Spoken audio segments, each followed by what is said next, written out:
In this video, I'm going to be sharing the information from our VFS appointment in terms of applying for a Portuguese D8 digital nomad visa in San Francisco. My name is Kyle Mao. I'm the founder and CEO of several companies, including this channel, Life in Portugal, and I've been documenting the entire process of moving my young family to this beautiful country. So I want to talk about what the experience was like at VFS because everyone kind of has a different experience of how this goes. So I'm going to kind of just walk through it. So first things first, if you haven't seen it, go watch the checklist video. And basically you're going to get the checklist from VFS of all the different things that you're going to need. So the first thing, we went there, I think our appointment was for like noon, and they ended up calling, you check in, you go through security, whatever it is. And I think we actually ended up sitting down with someone probably at like 1:30, so about 90 minutes after. But they did come before and find us and get a look, like a quick look at our documents, make sure they had, we had what they needed. So that's kind of how it started. It started smooth, but then it kind of went off the rails a little bit. So we had been sent with just about everything necessary. Let me actually just pull up the list of like everything that our lawyers sent us with. And our lawyers were fantastic. I really enjoyed working with them, but it ended up being overkill. So to kind of really just illustrate this point, I had like 400 pages printed out, and we got there, and VFS, the guy was like, I can only do 40. So that had to be really, really, really condensed down to get anywhere. So that's kind of how it started. So we had the national application. So that was the first thing, the actual application for the visa, copy of passport, travel insurance, criminal record, personal statement, 6 last bank statements. So we had 6 statements from just the day-to-day checking, showing my salary from my company going into it, and then also 6 statements of one of my investment accounts to show basically savings. And each one of those statements was 8 pages long. So if you do the math, that's 50 per account. That was already 100 pages right then and there. Tax return.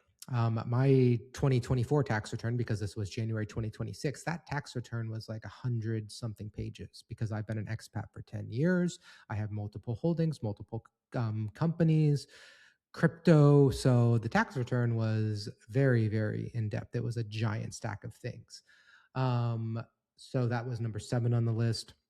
Proof of accommodation. We had a term of responsibility from a friend of mine that was easier than trying to find an apartment without being in the country, which is a extremely difficult requirement, which I'll probably make another video on in the near future. Proof of address in the US, for that was just my driver's license copy. So that was very easy. Company's contract. So we were going in on the digital nomad visa. So essentially, even though I was the full owner of the company, I had to write a contract to myself. I had my operations manager sign it, basically my contract. And then I had my letter to work remote. So I needed authorization, even though I'm the CEO of the company, that I can work remotely, and then like pay stubs from the company. What else? Authorization form for my wife, for our daughter, authorization to work remotely. So that was another part of the checklist. And then passport photos. Like all in all, I'm pulling up the file here.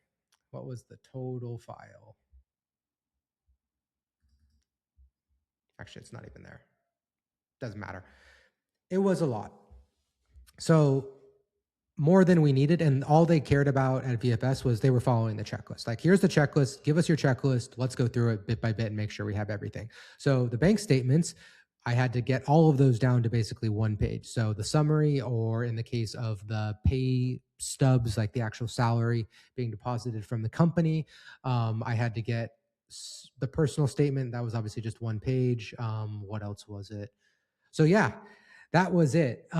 Everything had to be condensed down. I had to throw out 90% of the application. So you can imagine being there, at the desk with a guy who's basically, he was actually extremely helpful, but he does have a huge queue of people behind him and a backlog that he has to work through. So he's trying to get you in and out going down the assembly line. So you really had to just cut all of that out and just provide the passport. Now, it's obviously better to be over prepared in case they need something else. So what I would recommend you do if you have an upcoming appointment, I would say build two files, one with the checklist of everything that is like by the letter, like everything that VFS needs on that checklist, which is available on the Portuguese government website. So build the one file on the checklist. And then if you are working with a lawyer and they want a more extensive one, build another one that you can then add anything to the case file if VFS actually wants it. More than likely, though, it seems like they really just want to go down the checklist and go, this, you have this, you have that, et cetera, et cetera, et cetera. Of course, it might vary location to location.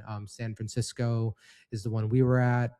Your mileage might completely vary if you're in a different state or a different jurisdiction or a different country. I mean, it could be a completely different experience from what I understand. So this is just one person's reference point from VFS San Francisco applying for a digital nomad visa. It could be wildly different for anything else. There were a few things that were missing. Admittedly, it's now been 6 or so months. We are now in Portugal. I probably should have made this video a while ago, but life got in the way. We had to do a couple notarizations on the spot at VFS. The passport photos were not acceptable of my 3-year-old daughter because it's very, very difficult to get a photo of a 3-year-old. So we had to do a couple notarizations there on the spot, get a couple photos, get a couple copies. All in all, I want to say they were charging like $70 for the notarization, probably like $1 per colored copy. So I mean, it's expensive. They get you. It's like paying for a bag at the airport at the last second or buying food at the airport. Like they're going to get you. They got you on the spot. Like you need it there because that's your appointment right then and there. So they know they've kind of got you. So they're gonna just really just get you for what they can, which just is what it is. So that's what I would say is, double check VFS beforehand in whatever location, see if they have copying machines, see if they have printers, see if they have notarization services, because if something is missing or you have a problem, you can get bailed out at the last second, but just be prepared that obviously it's going to cost you. For some people that might matter. For other people that are going in on tight budget, it might totally matter. So just keep that in mind, that it's all going to add up. But the experience overall was better than I expected. Like if you go and read Google reviews of any VFS location, you assume it's going to be like the eighth circle of hell, and it really wasn't. The guy we worked with was extremely good, extremely professional, and very much by the book. And other than having to condense my file from 400 pages down to 40, it was actually a fairly easy experience. So again, that's the experience in San Francisco. Your mileage is going to vary, but for those of you who have appointments in San Francisco, I hope this is helpful. I don't know how long this data will be good for. Obviously, policies change, stuff happens. So this was, again, January 2026. And this is now July that I'm recording this video. So might be different by now. You never know. If you've had an experience recently in San Francisco or any other US jurisdiction, then please leave a comment below and I can update this video, and then people will also get that experience share. So I hope this video is helpful in terms of your VFS appointment for a Portuguese visa.